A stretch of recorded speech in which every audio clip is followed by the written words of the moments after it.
அனைவருக்கும் வணக்கம். இது ஒரு நெகிழ்வான நிகழ்வு. சகோதரன் கோபி கிருஷ்ணா தலைமையில் வெற்றி அடைந்திருக்கிற குழுவிற்கு என்னுடைய மனம் நிறைந்த வாழ்த்துக்கள். அவங்கள வாழ்த்துறதை விடவும் நான் நன்றி சொல்லணும் அப்படிங்கிறது தான். அதுக்காக தான் நான் இந்த நிகழ்வுலேயே கலந்துக்கிட்டேன். என்னோட டைரக்டர் செல்வமணி அவர்கள் அவங்க உதவி இயக்குனராக வேலை செஞ்ச அந்த அனுபவத்தெல்லாம் சொன்னார். அது 94க்கு முன்னாடி வேலை செஞ்சவங்களுடைய, அதே உதவி இயக்குனராக வேலை செஞ்சவங்களுடைய அனுபவங்கிறது ஒரு பேர் அற்புதமானது. அங்கதான் மூவேலா இருந்தது. அப்பதான் அந்த படத்தொகுப்பு கூடம்ங்கிறது ஒரு குடும்பமா இருந்தது. அப்பதான் நீங்க இந்த நெகட்டிவ் கட்டிங்னு ஒண்ணு நடக்கும். அது பூஜையை போலவே உதவி இயக்குநர்களுக்கு ஒரு மகிழ்ச்சிகரமான ஒரு விழாவா நிகழ்வா இருக்கும். இரவுல அந்த எடிட்டிங்ல தூங்குறது இருக்குல்ல, அந்த பிலிம் ரோலோட அந்த வாசனையோட அந்த நெகட்டிவோட அதை ஒட்டுறதுக்கு பேர் சிமெண்ட்டுமாங்க. முதல் முறையா ஆச்சரியமா இருந்தது. அப்பெல்லாம் அப்படி இருந்து வேலை செஞ்சு, இன்னும் சொல்ல போனா ஒரு இயக்குனர், ஒரு உதவி இயக்குனர் இயக்குனரா முழுமையா மாறுற இடம், அல்லது அவன் இயக்குனரா ஆகிறதுக்கான நுணுக்கம், அந்த அறிவு, அது அறிமுகமாகிற இடமே எதுன்னா எடிட்டிங் தான். நீங்க லெனின் சார் ஏவிஎம்ல இடிக்கப்படாம இருந்த காலகட்டத்தில், அதுவும் குறிப்பாக 90 காலகட்டங்கள் அல்லது 85க்கு முன்னாடி, அதாவது 95க்கு முன்னாடி நீங்க பாத்தீங்கன்னா மழை போல பிலிமை குமிச்சு வச்சிருப்பாங்க, அல்லது மூட்டை மூட்டையா குமிச்சு வச்சிருப்பாங்க. அது லாரி லாரியா ஏத்திட்டு போகும். நீங்க ஒரு படத்துக்கு 14,000 அடி தான், மிஞ்சி போனா 15,000 அடி. ஆனா ஒரு இயக்குனர் 2 லட்சம் அடி 3 லட்சம் அடி எடுத்துட்டு வந்தவங்களா இருக்காங்க. இப்ப எடுக்கிறாங்க. செல்வமணி சார்லாம் அதுல முதன்மையானவர். அப்பவே சொல்லுவாங்க, எல்லாத்தையும் எடுத்துட்டு குமிச்சு வச்சத ஒரு யானை போல நிதானமா நின்று தின்னு செரிச்சு ஒரு படைப்புக்கு என்ன தேவையோ அதை அழகியலோட கொண்டு வர ஒரு அற்புதமான கலைஞன், சினிமாவில் கொண்டாடப்பட வேண்டிய கலைஞன்கிறவனே எடிட்டர் தான். ஏன்னா எல்லாரும் சொன்னாங்க, சிங்கமொழி கூட நண்பர் சொன்னார், அதாவது ஒரு மேக்கப் மேனுக்கு மேக்கப் தெரிஞ்சா போதும், ஒரு நடிகனுக்கு நடிப்பு தெரியலாம், ஒரு ஒளிப்பதிவாளனுக்கு ஒளிப்பதிவு தெரியலாம், ஒரு இயக்குனருக்கு எல்லாமே தெரியணும். மிக முக்கியமாக எடிட்டிங் தெரியணும். எடிட்டிங் மட்டும் தெரியலன்னா அந்த படம் அது படமாவே இருக்காது. சரி, அது தெரியாம எடுத்துட்டு வந்தாலும் சரி, 2 லட்சம் அடி 5 லட்சம் அடின்னு, ஆனால் ஒரு நல்ல எடிட்டர் கையில மாட்டினாதான் 100% அது வெற்றி படமா இருக்க முடியும். ஒரு படம் வெற்றி படம் ஆகுதுன்னா சொல்லுவாங்க, இந்த நடிகனுக்காக ஓடிச்சு. அதெல்லாம் ரேர், சதவீதம் ரொம்ப ரொம்ப குறைவு. ஒரு இயக்குனர் நல்ல கதை சொன்னாரு, அது குறிப்பிட்ட சதவீதம், நல்லா இயக்கி இருந்தாரு, இவங்களுக்கெல்லாம் பெரிய பேரு சம்பளம் எல்லாம் கூடுது. நடிகன் காரணம் இல்லாமலும் இருக்கலாம், இயக்குனர் முடிஞ்ச வரைக்கும் ஒரு பங்களிப்பை செஞ்சிருக்கலாம். ஆனா ஒரு எடிட்டர் நல்லபடியா வேலை செஞ்சா மட்டும்தான் ஒரு படம் வெற்றி அடையவே முடியும்.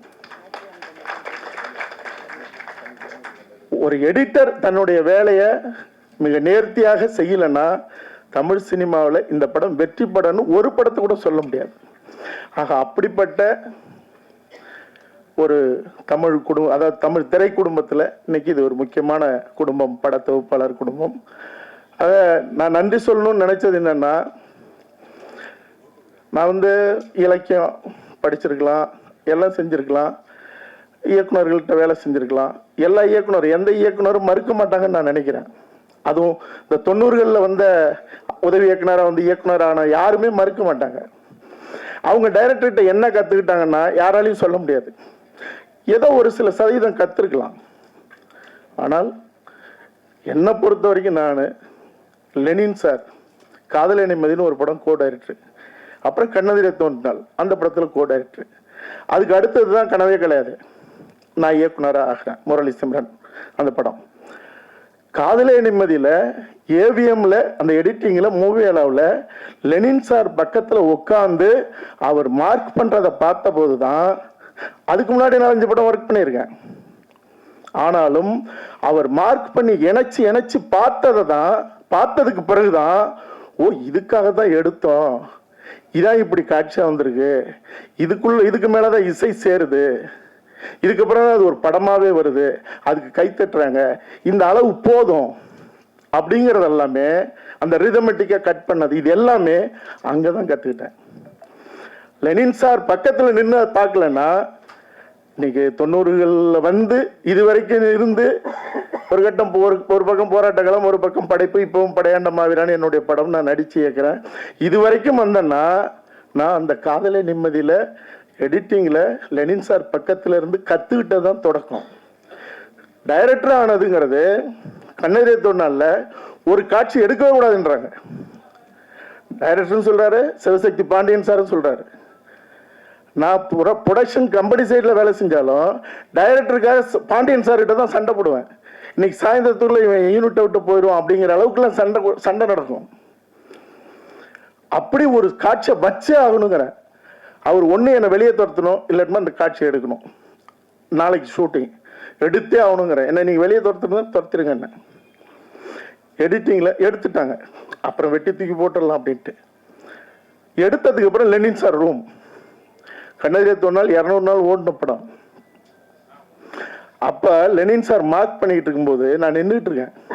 இதை பார்த்துட்டு இவர் ஏதாவது சொல்லுவாரு, இல்லைன்னா சொல்லாம கூட போனா பரவாயில்ல, ஏதாவது ஒரு வார்த்தை தப்பா சொல்லிவிட்டா எடிட்டிங் ரூம்ல இருந்து நம்ம வெளியே போக வேண்டியது இருக்கும். அப்ப சிவசக்தி பாண்டியன் சார் படம்னா பயங்கரமான ஒரு பெரும் பேரு, காதல் கோட்டை அதெல்லாம். அப்ப அப்படி நின்றுட்டு இருக்கேன். லெனின் சார் சொன்னாரு, இந்த படத்திலேயே எனக்கு ரொம்ப ரொம்ப பிடிச்ச சீன் இந்த சீன் அப்படின்னு மார்க் பண்ணிட்டு அப்படி பென்சிலை போட்டார். சிவசக்தி பாண்டியன் சார் என்னை திரும்பி பார்த்தார்.